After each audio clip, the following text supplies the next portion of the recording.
दोस्तों, आप सभी का स्वागत है GBR इन्फॉर्मेशन यूट्यूब चैनल में।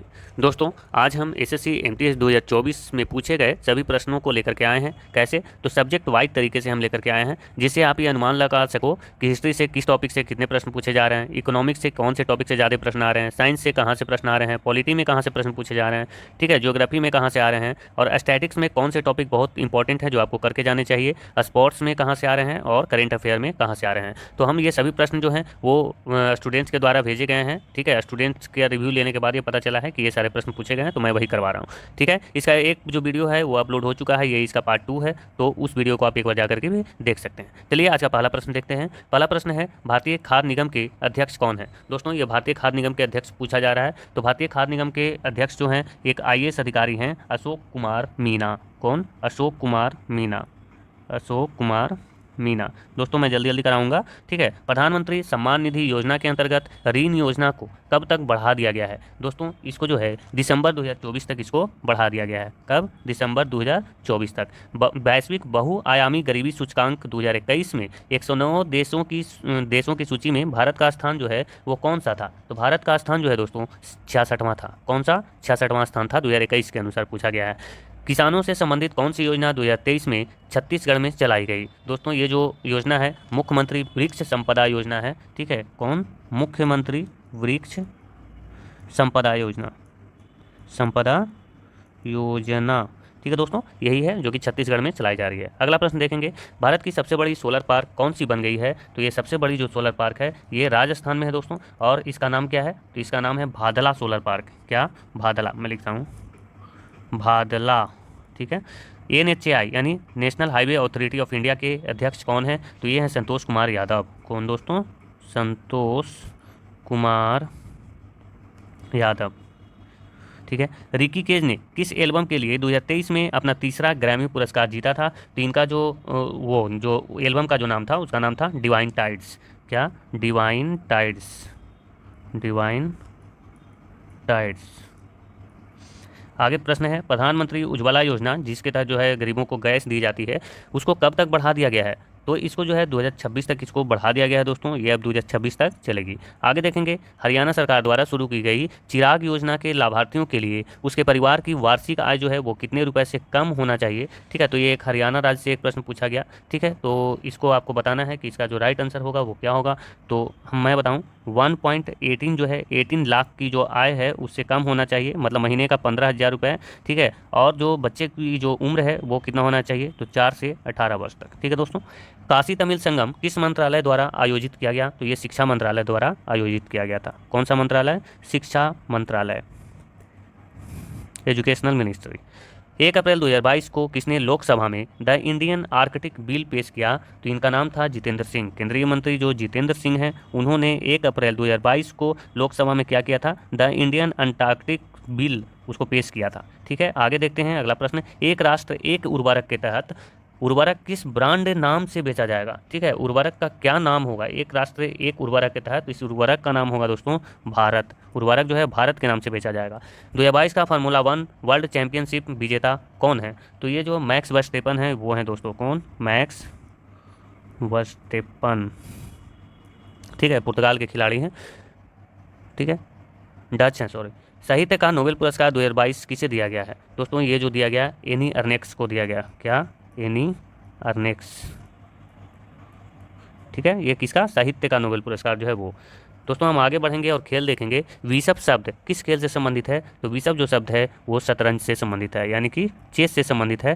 ठीक है, और चेस से संबंधित शब्द कौन कौन से हैं? तो चेकमेट है, कैप्चर है, ग्रैंड मास्टर, गैम्बिट भी है। ठीक है, गैम्बिट तो बहुत बार पूछा जाता है। एशियन गेम्स का दूसरा नाम क्या है? तो इसका नाम है एशियाड। क्या है दोस्तों? एशियाड। बुल्स आई शब्द किससे संबंधित है? तो ये तीरंदाजी से संबंधित है दोस्तों। किससे? तीरंदाजी। एस ए आई का फुल फॉर्म क्या है जिसको आप साई बोलते हो? Sports authority of India. Sports authority of India. ठीक है, ये है एशियाई का फुल फॉर्म। 1983 का ODI वर्ल्ड कप किस देश में आयोजित किया गया था? तो इस देश का नाम था इंग्लैंड एंड वेल्स। वेल्स में आयोजित किया गया था, जिसको कपिल देव की कप्तानी में कौन जीता था? Bharat. ICC T20 world cup 2021 किसने जीता? तो ये जो जीता था आपको याद होगा ऑस्ट्रेलिया ने जीता था। किसको हराया था दोस्तों? तो ये न्यूजीलैंड को हराया था ना। हाँ, न्यूजीलैंड को हराया था। न्यूजीलैंड जो है वो उप विजेता था। 2022 का शीतकालीन ओलंपिक किस शहर में आयोजित किया गया था? तो आपको तो पता होगा, जो बीजिंग जो शहर है चाइना का, वहाँ पे जो है शीतकालीन ओलंपिक जो है वो आयोजित किए गए थे। सर गारफील्ड सोबर्स ट्रॉफी जो है किस खेल से संबंधित है? तो ये जो है क्रिकेट से संबंधित है। राष्ट्रमंडल ये जो है ऑस्ट्रेलिया जीता था 2023 वाला। राष्ट्रमंडल खेल 2022 में भारोत्तोलन में गोल्ड मेडल किसने जीता था? तो ये मीराबाई चानू जीते थे। कौन जीते थे दोस्तों? मीराबाई चानू। आगे देखेंगे, अब हम आएंगे किस पे? तो पॉलिटी पे। न्याय का जो आदर्श है, जिसमें सामाजिक, आर्थिक और राजनैतिक जो शब्द हैं, हमारे संविधान में कहाँ से लिए गए हैं? न्याय का आदर्श सामाजिक, आर्थिक और राजनैतिक जो है कहाँ से लिए गए हैं? तो ये जो लिए गए हैं रूस के क्रांति से लिया गया था, है ना। रसिया की जो क्रांति हुई थी उससे लिया गया था। भारत की महान्यायवादी जो है वो किस अनुच्छेद से संबंधित है? तो अनुच्छेद 76। हम अनुच्छेद वाला जो वीडियो डाले थे उसमें भी वो मैंने बताया है। शपथ और अभिपुष्टि, अभिपुष्टि एक में होगा, ठीक है। अभिपुष्टि के रूपों का भारतीय संविधान के किस अनुसूची में वर्णन मिलता है? तो अनुसूची जो है, अनुसूची 3 में जो है वो शपथ का वर्णन मिलता है। संविधान के किस अनुच्छेद के तहत महान्यायवादी को भारत के राज्य क्षेत्र के सभी न्यायालयों में सुनवाई करने का अधिकार प्राप्त है? तो दोस्तों इसका मैं जो आंसर है वो मैं ऊपर लिख रहा हूँ, ठीक है। ये जो है अनुच्छेद 76, अनुच्छेद 76 जो है यहाँ पे आपने देखा था महान्यायवादी से संबंधित है। और ये 76 के खंड 3 के उपखंड 1 में ये व्यवस्था किया गया है कि महान्यायवादी जो है भारत के राज्य क्षेत्र के किसी भी न्यायालय में सुनवाई करने के लिए स्वतंत्र है। 11वां मौलिक कर्तव्य क्या है? तो आपको पता होगा, एक 86वां संविधान संशोधन हुआ था, है ना। 86वां संविधान संशोधन जो है वो 2002, उसमें क्या किया गया था कि 6 से जो 14 वर्ष के बच्चे हैं उनको जो है शिक्षा के अवसर प्रदान करना राज्य का क्या होगा? कर्तव्य है। यही है मौलिक कर्तव्य जो है 11वां, सॉरी राज्य का नहीं, माता पिता का।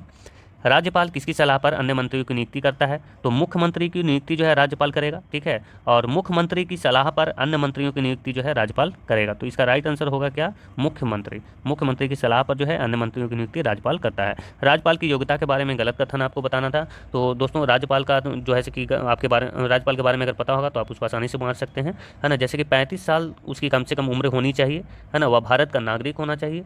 और क्या होना चाहिए? तो लाभ के पद पर नहीं होना चाहिए राज्य में।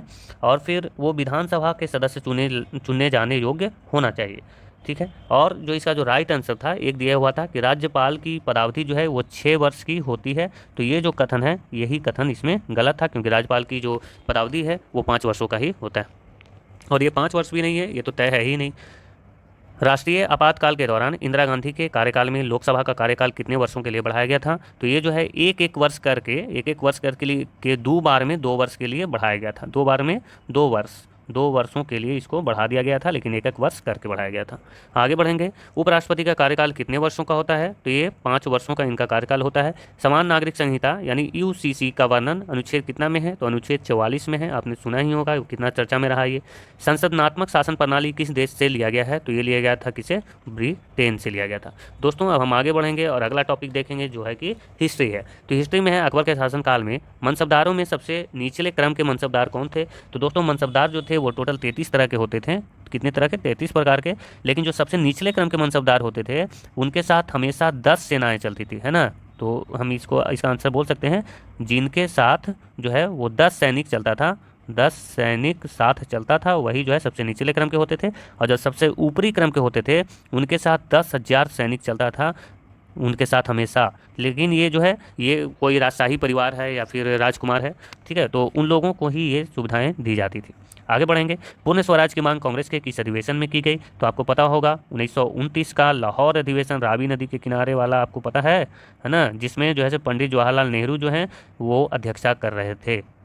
भारत में पहली पैसेंजर ट्रेन किसके शासनकाल में चली? तो आपको पता होगा डलहौजी के शासनकाल में पहला जो पैसेंजर ट्रेन है वो चला था। कब? 1853 में। कहाँ? तो मुंबई से थाने के बीच, जिसकी लंबाई थी कितनी? 34 किलोमीटर की दूरी उसने तय करी थी।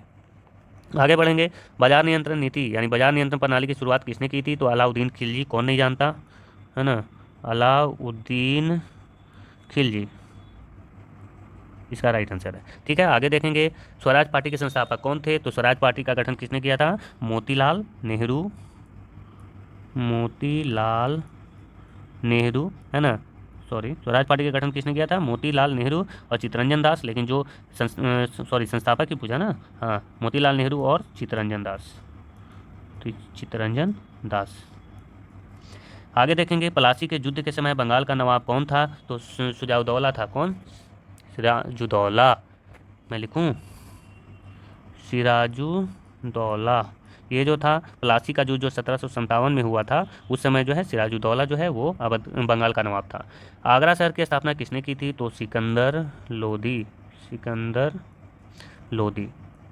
आगे बढ़ेंगे, किस गुप्तकालीन शासक ने कविराज की उपाधि धारण की थी? तो आप समुद्रगुप्त का तो नाम सुनने ही हैं, जिसके दरबार में हरिसेन रहते थे, है ना। इनको भारत का नेपोलियन भी कहा जाता है, और इन्होंने जो है कविराज की उपाधि धारण की थी, समुद्रगुप्त। आगे बढ़ेंगे, हरिसेन किसके दरबारी कवि थे? तो ये तो मैंने अभी ही आपको बताया कि हरिसेन जो है वो किनके, समुद्रगुप्त के दरबारी कवि थे। ठीक है दोस्तों, ये जो है समुद्रगुप्त, सॉरी एक मिनट, समुद्रगुप्त।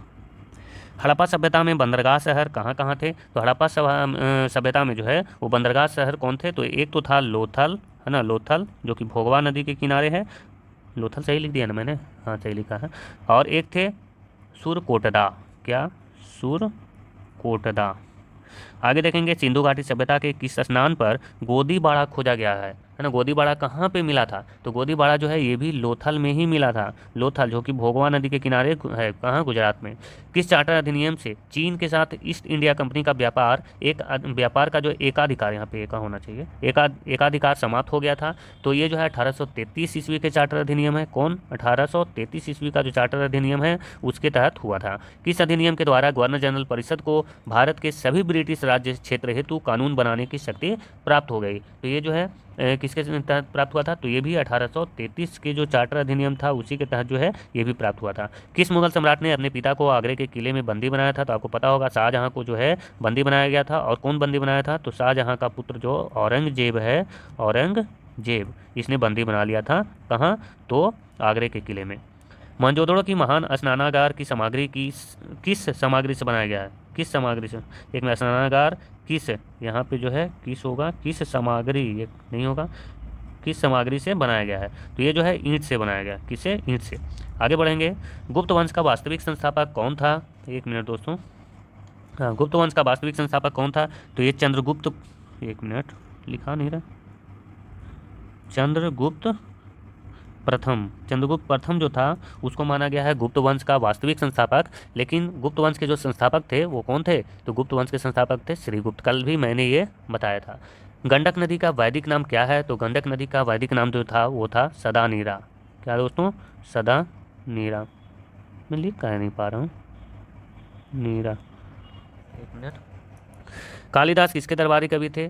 दोस्तों कालिदास जो थे वो किसके दरबारी कवि थे? आपसे पूछा है। तो चंद्रगुप्त द्वितीय। एक मिनट दोस्तों, हाँ आप सही लिखा है, चंद्रगुप्त द्वितीय, जिसको आप और क्या बोलते हो? विक्रमादित्य भी बोलते हो। विक्रमादित्य जो है चंद्रगुप्त द्वितीय को कहा जाता है। आगे बढ़ेंगे, जालियांवाला बाग हत्याकांड के विरोध में किसने नाइटहुड की उपाधि लौटा दी थी? दोस्तों किसने लौटाया था? तो रविंद्रनाथ टैगोर ने। रविंद्रनाथ टैगोर। और शहीद आजम याद है किसको कहा जाता है? आंसर में आंसर दीजिए तो कमेंट में आप। शाहजहां के पुत्र का नाम क्या था? अभी तो पढ़ा मैंने, है ना, औरंगजेब।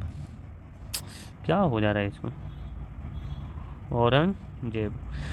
अल्लूरी सीताराम राजू का संबंध किस राज्य से है? तो ये आंध्र प्रदेश से संबंधित है। आंध्र प्रदेश लिखा हुआ है, ठीक है, आप इसको अरुणाचल प्रदेश मत समझना दोस्त।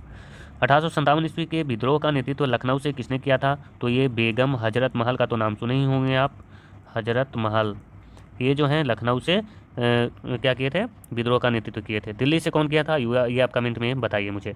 1857 ईस्वी के विद्रोह का मुख्य कारण क्या रहा था? तो जो चर्बी वाले जो कारतूस थे, है ना, चर्बी वाले कारतूस का प्रयोग जो है वही जो है मुख्य कारण बना था, चर्बी वाले कारतूस। आगे बढ़ेंगे, शकों का सबसे प्रतापी राजा कौन था जिसका कार्यकाल 130 ईस्वी से 150 ईस्वी तक था? तो ये था कौन? रुद्रदामन। रुद्रदामन। जब ऐसे भी हम लोग अगर शक राजा की बात करते हैं तो सबसे पहले रुद्रदामन का ही नाम याद आता है। ईस्ट इंडिया कंपनी ने ब्रिटिश क्राउन को सतह हस्तांतरित कब की थी? तो ये प्रश्न कल भी मैंने देखा था और दोबारा भी ये पूछा गया। आगे बढ़ेंगे और अब हम दूसरा टॉपिक पे देखेंगे। तो ये दूसरा जो टॉपिक है वो है भूगोल। आपको सबसे पहले अब हम भूगोल दिखाएंगे। तो वायुमंडल को उनका जो कौन सा क्षेत्र है मिश्रण के क्षेत्र के रूप में जाना जाता है? तो ये जाना जाता है क्षोभ मंडल को। किसको? क्षोभ मंडल। क्षोभ मंडल को क्या कहा जाता है? ट्रोपोस्फेयर। ट्रोपोस्फेयर। आगे देखेंगे, चिल्का झील किस राज्य में है? तो ये उड़ीसा राज्य में स्थित है चिल्का झील, है ना। दिल्ली और अमृतसर किस राजमार्ग द्वारा आपस में जुड़ते हैं? तो हाँ, दिल्ली से पाकिस्तान जाती है कौन? राजमार्ग संख्या 1, राजमार्ग, एक मिनट, राजमार्ग संख्या 1, है ना। ये जो है दिल्ली से अमृतसर तक जाती है, इसको आप नेशनल हाईवे 1 भी बोलते हो, NH1। कोपेन की जलवायु वर्गीकरण के अनुसार AMW जलवायु कहाँ पाई जाती है? तो ये जो है गोवा में पाई जाती है। आगे बढ़ेंगे, निम्न में से कौन समुद्री जल के तापमान वितरण को प्रभावित करता है?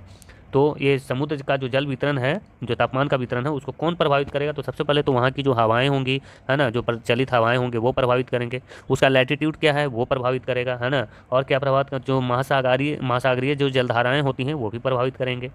और क्या प्रभावित करेंगे? तो जो भूमि होगा, है ना, भूमि और जल का जो असमान वितरण होगा, कहीं पे भूमि ऐसे उठी हुई होगी, है ना, तो अगर ऊपर में अगर इस तरह का अगर जल हो तो यहाँ पे भूमि और जल का असमान जो वितरण है वो जो है वो भी तापमान वितरण का कारण को प्रभावित करता है। ठीक है, तो ये सारे प्रभावित करने वाले हैं। तो इनमें से जो ऑप्शन नहीं होगा, यही तो दिया गया है ना, हाँ, प्रभावित करता है, यही तो पूछा गया है।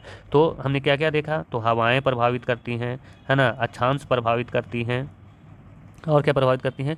तो जो भूमि और जल का जो असमान वितरण है वो प्रभावित करता है, और महासागरीय धाराएं जो हैं वो भी प्रभावित करती हैं, महासागरीय धाराएं। ठीक है, आगे बढ़ेंगे दोस्त। 1904 में पहला सीमेंट संयंत्र कहाँ स्थापित किया गया था? तो ये चेन्नई में स्थापित किया गया था, चेन्नई तमिलनाडु में। आगे देखेंगे, उस समय तो मद्रास कहा जाता होगा शायद, हाँ, मद्रास ही कहा जाता था। अलकनंदा भागीरथी नदी से मिलकर कौन सी नदी बनाती है? तो ये गंगा नदी बनाती है रुद्रप्रयाग में। सुंदरबन जो है भारत और किस देश में स्थित विश्व की सबसे बड़ी नदी डेल्टा है ना। सबसे बड़ी नदी डेल्टा सुंदरबन जो है वो कहाँ है? तो भारत में है, और कौन सा देश? तो बांग्लादेश में, है ना, बांग्लादेश। आगे बढ़ेंगे, उत्तराखंड की दूसरी सबसे ऊंची चोटी का नाम क्या है? तो ये जो कामेत जो चोटी है वो दूसरी सबसे ऊंची चोटी है। एक मिनट, कामेत जो है दूसरी सबसे ऊंची चोटी है। और पहली कौन है? तो नंदा देवी। पहली कौन है? नंदा देवी, ये तो नाम सुना ही होगा। ये जो कामेत है ये दूसरी सबसे ऊंची चोटी है।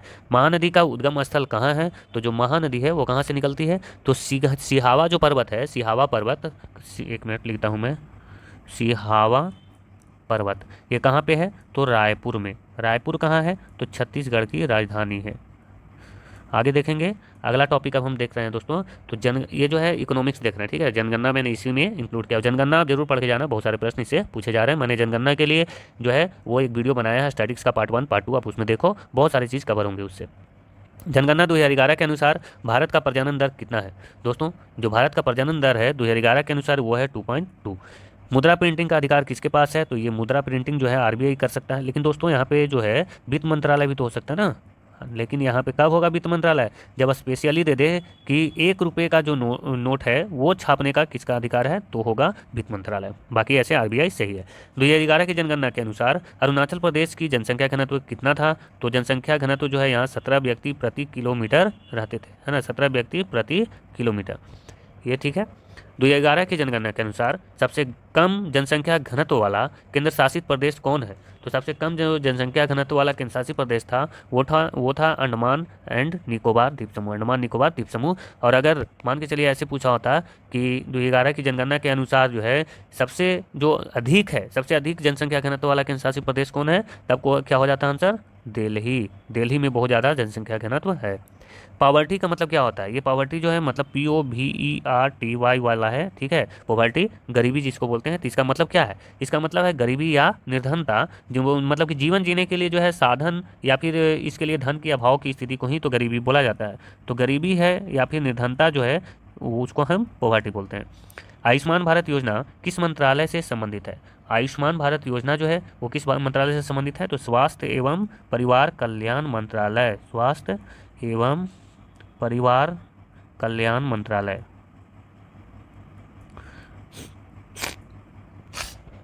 सॉरी दोस्तों, 2011 की जनगणना कितने चरणों में किया गया था? तो ये 2 चरणों में किया गया था। आगे देखेंगे, सुरेश तेंदुलकर समिति का गठन किस लिए किया गया था? तो ये गरीबी का आकलन के लिए किया गया था, है ना। आपने पढ़ा ही होगा लूसेंट में, सुरेश तेंदुलकर समिति, नरसिम्हन समिति, बहुत सारे समिति एक जगह दिए हुए हैं वहाँ पे।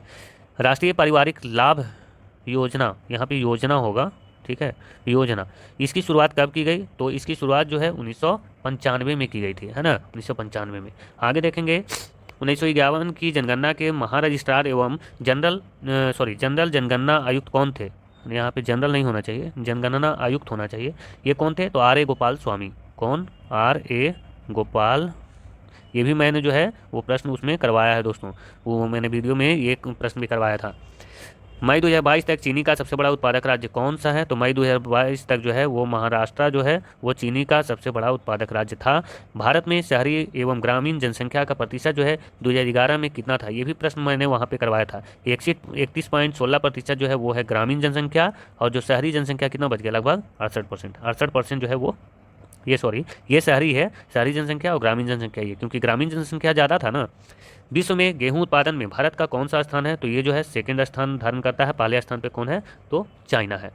ये दोस्तों मैं अब स्टैटिक्स की ओर आ गया हूँ। ये स्टैटिक्स जो है बहुत प्रश्न पूछे जा रहे हैं, ये बहुत दिमाग खराब करने वाला टॉपिक है दोस्तों, मेरा भी दिमाग खराब कर देता है, ठीक है। तो इससे आप ये अनुमान लगा सकते हैं कि कहाँ से ज़्यादा प्रश्न पूछे जा रहे हैं। तो मैं इसको भी अब स्टार्ट कर देता हूँ। मैं नास्तिक हूँ, वाई एम आई एन अथेइस्ट। इसका जो ये जो पुस्तक है ये किसने लिखा था? तो जब भगत सिंह जेल में थे दोस्तों, एक मिनट, जब भगत सिंह जेल में थे तो वहीं पे ये पुस्तक उन्होंने लिखा था। आगे बढ़ेंगे। कुचिपुड़ी किस राज्य का जो शास्त्रीय नृत्य है? एक मिनट, कुचिपुड़ी किस राज्य, यहाँ से नहीं होगा, का शास्त्रीय नृत्य है? तो ये मैंने कल भी बताया था और ये तो सबको याद होना ही चाहिए, है ना, आंध्र प्रदेश। कुचिपुड़ी कहाँ? आंध्र प्रदेश का शास्त्रीय नृत्य है। टोटल मेरे पास शास्त्रीय नृत्य कितने हैं? तो 8 है। इस्लामिक कैलेंडर के अनुसार ईद उल फितर किस महीने में मनाया जाता है?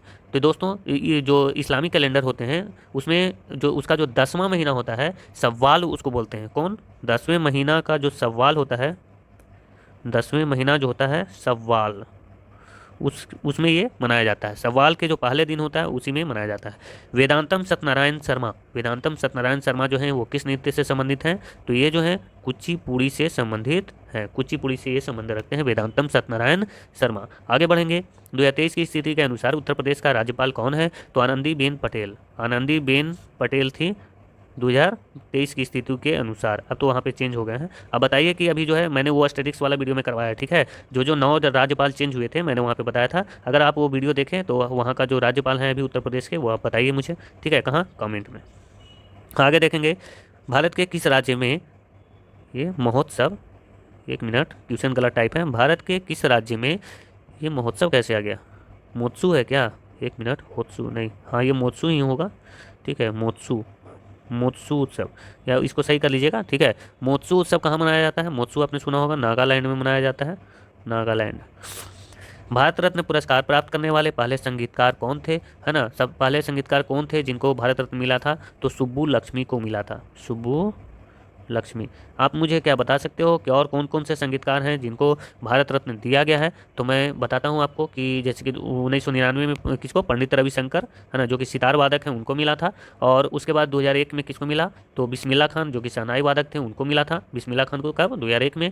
और लता मंगेशकर को भी मिला था, है ना। उसके बाद 2009 में जो है किसको मिला? तो जो कौन जोशी हैं, भीमसेन जोशी, हाँ भीमसेन जोशी तो थे ना, भीमसेन जोशी को ही मिला था। कब? 2009 में उनको मिला था, ठीक है। हाँ आगे बढ़ेंगे। त्र्यंबकेश्वर मंदिर किस राज्य में है? तो ये जो है महाराष्ट्र में है दोस्तों। त्र्यंबकेश्वर मंदिर कहाँ है? तो महाराष्ट्र में है। आगे बढ़ेंगे। दीपक मजुमदार किस नृत्य से संबंधित हैं? ये जो है भरतनाट्यम से संबंधित हैं। किससे? भरतनाट्यम। देश के प्रथम शिक्षा मंत्री मौलाना अबुल कलाम आज़ाद की आत्मकथा कौन सी है? मौलाना अबुल कलाम आज़ाद की आत्मकथा तो आपको पता होना चाहिए, India wins freedom. India wins freedom, ये जो है किसकी पुस्तक है? तो अबुल कलाम आज़ाद की। किस राज्य की कार्बी जनजाति, ये कार्बी एक जनजाति है, ठीक है, कार्बी जनजाति के द्वारा रंगकर त्यौहार मनाया जाता है ना। रंगकर त्यौहार है वो किस जनजाति के द्वारा मनाया जाता है, ये आपको बताना है, ठीक है। ये हमें भी याद नहीं आ रहा दोस्तों, ये किस जनजाति, रंगकर किस जनजाति के द्वारा जो है रंगकर त्यौहार मनाया जाता है? किस कौन सा, ये किस राज्य में है? राज्य पूछा है ना, राज्य रंगकर, ये आसाम में होगा शायद नहीं, हाँ आसाम में ही होगा दोस्तों, ठीक है, क्योंकि कार्बी जनजाति तो वहीं पे शायद पाई जाती है। आसाम होना चाहिए इसका, एक बार आप चेक कर लीजिएगा, ठीक है। सद्दाम, तिलन्ना और जाति स्वरम आदि जो है किस नृत्य के भाग हैं? ये किसके भाग हैं दोस्तों? तो ये जो है भरतनाट्यम के भाग हैं, भरतनाट्यम। एक बार आप इसको कंफर्म करके जरूर बताइएगा दोस्तों कि ये सही है या नहीं, ठीक है। आगे बढ़ते हैं। इमोर्टल ऑफ मलुहा किसकी पुस्तक है? ये जो इमोर्टल ऑफ मलुहा मलुहा जो पुस्तक है ये किसकी है? तो अमीश त्रिपाठी की है। अमीश त्रिपाठी, अमीश त्रिपाठी। आगे बढ़ेंगे। उस्ताद बिस्मिल्लाह खान, अभी तो मैंने देखा था, बताया तो ना, बिस्मिल्लाह खान सारंगी, बिस्मिल्लाह शहनाई, सॉरी, बिस्मिल्लाह खान शहनाई। इन्होंने जो है, आपको पता होना चाहिए कि जब मेरा भारत आज़ाद हुआ था और पहली बार लाल किले पे जो शहनाई बजाई थी वो यही व्यक्ति थे। ठीक है। भरतनाट्यम में उनके योगदान के लिए किसे 2004 में पद्म भूषण पुरस्कार दिया गया था? तो ये जो दिया गया था किसको? अलारमेल वल्ली को दिया गया था। एक मिनट, अलारमेल वल्ली, इनको मिला था 2004 में पद्म भूषण। भरतनाट्यम नृत्य की शैली पांडा नल्लूर शैली के प्रतिपादक कौन थे? तो ये जो प्रतिपादक थे मीनाक्षी सुंदरम पिल्लई थे, है ना, मीनाक्षी सुंदरम पिल्लई। आगे बढ़ेंगे दोस्तों। ब्रिजभूषण, एक मिनट, ब्रिजभूषण काबरा, यहाँ काबरा होगा, ब्रिजभूषण काबरा का संबंध किस वाद्य यंत्र से है? तो ये आपको बताना है कि ब्रिजभूषण काबरा किससे संबंधित है। ये गिटार से संबंधित है। किससे? गिटार। आगे देखेंगे। स्टेट फ्रॉम द हार्ट किसकी पुस्तक है? तो ये स्टेट फ्रॉम द हार्ट जो है वो कपिल देव जी की पुस्तक है, कपिल देव सर का। भारत में राष्ट्रीय युवा दिवस कब मनाया जाता है? तो ये तो सबको पता होगा, स्वामी विवेकानंद, है ना, 12 जनवरी। बोनालू किस राज्य का वार्षिक त्यौहार है? तो आपको बताना है दोस्तों बोनालू के बारे में, ये किस वर्ष का तो वार्षिक त्यौहार है? तो तेलंगाना। और बताइए कि तेलंगाना का और कौन कौन सा त्यौहार है जो आपको याद है, ठीक है, जो कि महत्वपूर्ण होना चाहिए, है ना। जैसे एक तो बथुकम्मा तो शहर को जानता है, और कुछ बताइए। 1984 किसकी पुस्तक है? ये जो 1984 है ये दोस्तों, ये पुस्तक का नाम है, ये किसकी पुस्तक है? तो जॉर्ज ऑरविले के, है ना, जॉर्ज ऑरविले। आगे बढ़ेंगे। द ब्लू अम्ब्रेला पुस्तक के लेखक कौन है? तो ये रस्किन बॉन्ड है, बहुत इंपॉर्टेंट जो ये जो पुस्तक है इनकी है, एक मिनट, रस्किन बॉन्ड। आगे बढ़ेंगे। अंतर्राष्ट्रीय आलवान आलावन आलावन होगा यहाँ, अंतर्राष्ट्रीय आलावन लवण जल वर्ष कब मनाया गया था? ये दोस्तों कब मनाया गया था? ये 2003 में मनाया गया था और इसको संयुक्त राष्ट्र संघ ने इसको घोषित किया था। The God of a small thing Arundhati Roy, कौन नहीं जानता दोस्तों। इनको जो है इसी पुस्तक के लिए 1997 में क्या मिला था? International Booker award. चरकुला लोक नृत्य किस राज्य में मनाया जाता है? ये जो दोस्तों है यूपी में मनाया जाता है, ब्रज क्षेत्र में, है ना, कहाँ? यूपी के ब्रज क्षेत्र में। ठीक है। ब्रज में एक और नृत्य बहुत फेमस है दोस्तों, क्या आप कमेंट में बता सकते हैं वो कौन सा नृत्य है? अब बताइए। ठीक है। वेमपति चिन्ना सत्यम को 1998 में किस पुरस्कार से सम्मानित किया गया था? तो इनको मिला था कौन सा? पद्म भूषण, पद्म भूषण। आगे बढ़ेंगे। निम्न में से कौन एक सितार वादक है? तो सितार वादक आपको याद होना चाहिए। सबसे पहले तो पंडित रविशंकर का नाम आता है सितार वादक में। सितार वादक में पंडित रविशंकर का नाम सबसे पहले आता है। उमा शंकर मिश्रा का आता है, उमा शंकर मिश्र। और किन का नाम आता है? तो बुद्धादित्य मुखर्जी जो हैं वो भी इससे संबंधित हैं, बुद्धादित्य मुखर्जी। मैं राइटिंग नहीं लिख पा रहा हूँ दोस्तों सही से, ठीक है, क्योंकि आज मेरा जो पेन था वो कहीं पे रख दिया हूँ मैं, मुझे याद ही नहीं है। और कौन संबंधित हैं? तो एक और लिख सकते हैं आप, विलायत खान, मैं यहाँ पे लिख रहा हूँ विलायत खान। ठीक है। फिर शाहिद परवेज भी हैं, और भी हैं बहुत सारे, ये इंपॉर्टेंट है, मैंने लिख दिया। होला मोहल्ला उत्सव ये कहाँ मनाया जाता है दोस्तों? सॉरी नहीं, किसके द्वारा मनाया जाता है? ये जो मनाया जाता है होला मोहल्ला, ये सिख जो लोग होते हैं, है ना, सिख लोगों के द्वारा ये मनाया जाता है, सिख समुदाय के द्वारा। ओडिसी नृत्य जो है संबंधित कलाकार कौन कौन से? तो ये तो मैंने वहाँ पे भी आपको बताया था कि जिनमें भी महापात्र लगा होता है वो जो है ओडिसी नृत्य से संबंधित कलाकार होते हैं, जिनमें महापात्र लगा होता है। ऐसे सोनल मान सिंह जो हैं वो भी इनसे संबंधित हैं। कौन? सोनल मान सिंह, वो भी जो है ये उड़ीसी से संबंधित है। केलू चरण महापात्र का नाम सुना होगा आपने, इंद्रानी रहमान का नाम सुना होगा, ठीक है, ये आप याद रखिए। वाइड एंगल पुस्तक के लेखक कौन है? दोस्तों आपको बताना, वाइड एंगल पुस्तक, वाइड एंगल जो है अनिल कुंबले की ये पुस्तक है, अनिल कुंबले की पुस्तक है। नवरोज त्यौहार जो है किस धर्म के लोगों के द्वारा मनाया जाता है? दोस्तों ये जो है ये पारसी धर्म के लोगों को द्वारा मनाया जाता है, आपने पता होगा। नवरोज जो बलवन ने स्टार्ट करवाया था, ठीक है। और एक नवरेह त्यौहार है, वो आप मुझे बताइए तो वो कहाँ का है? नवरेह, चलिए मैं बताता हूँ, वो जम्मू कश्मीर का है। ये आप ये बताइए कि किन समुदाय के लोगों के द्वारा ये मनाया जाता है, ठीक है, कमेंट में बताइए। आगे देखिए, निम्न में से कौन आसियान का सदस्य देश नहीं है? तो आपको पता होना चाहिए आसियान का जो टोटल जो सदस्य देश हैं वो अभी 10 हो चुके हैं, है ना। इंडोनेशिया है ना, और क्या है? मलेशिया है, वियतनाम है, मैं सबको लिख देता हूँ, ठीक है, मलेशिया, वियतनाम, मैं सही से लिख नहीं ना पा रहा हूँ आज, है ना। वियतनाम हो गया, कंबोडिया, कंबोडिया, फिर फिलीपींस लिखा क्या मैंने, नहीं, फिलीपींस, फिलीपींस हो गया। उसके बाद क्या, म्यांमार है, हमारा पड़ोसी देश जो म्यांमार है वो भी जो है आसियान का सदस्य देश है। उसके बाद थाईलैंड है ना, थाईलैंड जो है वो भी आसियान का जो है सदस्य देश है। और जो सिंगापुर है वो भी जो है इसका सदस्य देश है। फिर एक जो है ब्रुनेई जुड़ा है इसमें, और कौन जुड़ा है, लाओस भी जुड़ा है, कौन, लाओस। और जो ऑप्शन में दिया गया था उसमें दिया गया था श्रीलंका, तो श्रीलंका जो है इसका सदस्य देश नहीं है। टोटल जो है 10 सदस्य देश इसके हैं, ये आप याद रखिए। आगे बढ़ेंगे, अब हम साइंस में देखेंगे, ठीक है। बहुत ज़्यादा आपका समय हो गया, मैं नहीं चाह रहा था कि इतना समय लूँ, लेकिन हो गया, क्या ही किया जाए। भौतिक विज्ञानी अल्बर्ट आइंस्टीन की 100वीं वर्षगांठ को चिन्हित करने के लिए संयुक्त राष्ट्र ने क्या मनाया, तो भौतिकी वर्ष मनाया, है ना, घोषित किया था, जिसे आइंस्टीन वर्ष भी कहा जाता है। वो कब घोषित किया गया था, ये आपको बताना है। तो इसको जो है संयुक्त राष्ट्र ने 2005 में घोषित किया था। निम्न में से कौन से फूलहीन पौधे हैं जो शंकु और बीज उत्पन्न करते हैं, परंतु बीज जो है वो अंडाशय के भीतर नहीं होता है, अंडाशय के अंदर नहीं होता है। तो इसको क्या कहा जाता है, ये तो जिम्नोस्पर्म होते हैं ना, जिम्नोस्पर्म। निम्न में से विद्युत का सबसे कम सुचालक कौन होगा, ये दोस्तों बहुत सारे जल ऑप्शन में दिए हुए थे, जैसे कि आसुत जल, नाले का जल, तालाब का जल या गंदा जल, ऐसे ऑप्शन दिया हुआ था।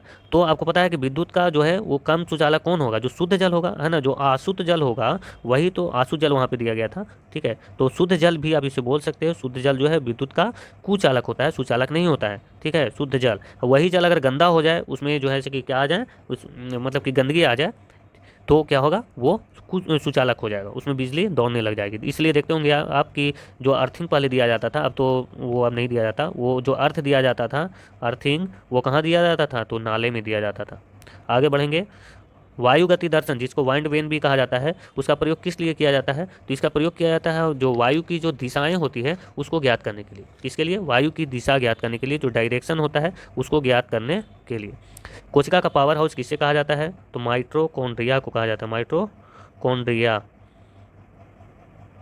आगे बढ़ेंगे, कितना सौर ऊर्जा अवशोषित होती है और कितना परावर्तित होती है, मतलब कि जब सूर्य का जो ऊर्जा निकलता है सूर्य से, वो पृथ्वी पर आती है, तो इसका जो ऊर्जा आता है सौर ऊर्जा, वो कितना जो है पृथ्वी अवशोषित करता है और कितना जो है वो इसको क्या करता है, रिफ्लेक्ट कर देता है। फिर से मतलब वायुमंडल में क्या होता है, कुछ यहाँ से पृथ्वी से रिफ्लेक्ट भी होते हैं, परावर्तित भी होते हैं, वो कितना होता है ये आपको बताना था। तो ये कितना होगा दोस्तों, 1 मिनट, कितना होगा ये तो मुझे भी नहीं पता है।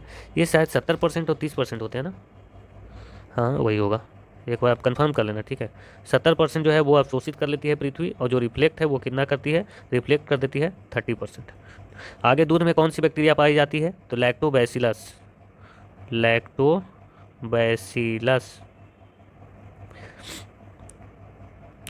दूध में कौन सा अम्ल पाया जाता है, लैक्टिक अम्ल, और लैक्टिक अम्ल देखिए इसे नाम मिल रहा है, तो आप ऐसे भी याद रख सकते हैं, ठीक है दोस्तों। तो नहीं, अभी और है क्या, हाँ और है अभी, 1 मिनट। एक जैविक समुदाय में विभिन्न स्तरों पर रहने वाले विभिन्न प्रजातियों के ऊर्ध्वाधर वितरण को क्या कहा जाता है, इस वितरण का नाम बताना है कि आप इस वितरण को क्या कहा जाता है दोस्तों, तो इस वितरण को कहा जाता है स्तरीकरण। क्या मैं यहाँ पे लिखूँ, स्तरीकरण, स्तरीकरण, जिसको आप इंग्लिश में बोल सकते हो स्ट्रैटिफिकेशन, स्ट्रैटिफिकेशन। पौधे के लिए आवश्यक तत्व कौन सा है, तो आपने तो नाम सुना ही होगा, खाद के बोड़े पर लिखा होता है एनपीके, है ना, नाइट्रोजन, फास्फोरस और पोटेशियम, नाइट्रोजन, फास्फोरस और पोटेशियम। एन से नाइट्रोजन, पी से फास्फोरस, के से पोटेशियम। निम्न में से कौन एक संचारी रोग नहीं है, संचारी कहने का मतलब दोस्तों कि मान के चलिए एक व्यक्ति में कोई रोग हो चुका है, ठीक है, ये एक व्यक्ति है, ठीक है, तो यहाँ रोग है, तो इससे जो है ये किसी और व्यक्ति में ना फैले, ये कौन सा रोग जो है ऐसा नहीं है। तो सबसे पहले हम देख लेंगे कि कौन कौन सा ये जो रोग है वैसा नहीं है। तो ऐसे तो कैंसर, पता नहीं मुझे कि कौन सा ऑप्शन में था, ये जो है कैंसर जो है वो फैलने वाला रोग नहीं है। और कौन सा रोग नहीं है, अगर जो भी हृदय रोग होते हैं वो भी फैलने वाला नहीं होता है, जो मधुमेह होता है वो भी जो है फैलने वाला रोग नहीं होता है। आज का ये लास्ट प्रश्न था दोस्तों। इतना देर बने रहने के लिए आप सभी का बहुत बहुत धन्यवाद। मैंने भी बहुत इसमें मेहनत किया है, ठीक है। टॉपिक वाइज लाने में थोड़ा सा मुझे कठिनाई तो हो रही है, लेकिन इससे लोगों को फ़ायदा भी जरूर होगा, इतना मुझे पता है, ठीक है, क्योंकि वो एनालिसिस अच्छे से कर पाएंगे। जब एक प्रश्न अगर हिस्ट्री से आ जाए, एक प्रश्न उसके बाद पॉलिटी आता है, फिर स्पोर्ट्स आता है, ठीक है, फिर स्टैटिक्स आ जाता है, एक मुख्यमंत्री से आता है, मतलब बहुत सारे ऐसे आते हैं, तो लोग अनुमान नहीं लगा पाते कौन सा टॉपिक इंपॉर्टेंट है हमारे लिए। लेकिन जब मैं ऐसे लेकर आता हूँ तो ऐसे आप आराम से इससे बहुत आसानी से अंदाज़ा लगा सकते हो कि कौन से टॉपिक आपके लिए इंपॉर्टेंट है। इतना देर बने रहने के लिए आप सभी का बहुत बहुत धन्यवाद। आपका अगर कोई सजेशन है तो आप कमेंट बॉक्स में दीजिए। मेरी एक नेक्स्ट वीडियो जो आने वाली है, ये बहुत इंपॉर्टेंट वीडियो, वो करेंट के साथ आएगी। करेंट उसमें रहेगा प्लस स्टैटिक्स रहेंगे। ठीक है, स्टैटिक्स रहेंगे टोटल, अगर जो भी स्टैटिक्स आया उससे जितने भी करंट बनेंगे वो एक साथ आपको देखने को मिल जाएंगे। ठीक है दोस्तों, धन्यवाद, थैंक यू सो मच, जय हिंद।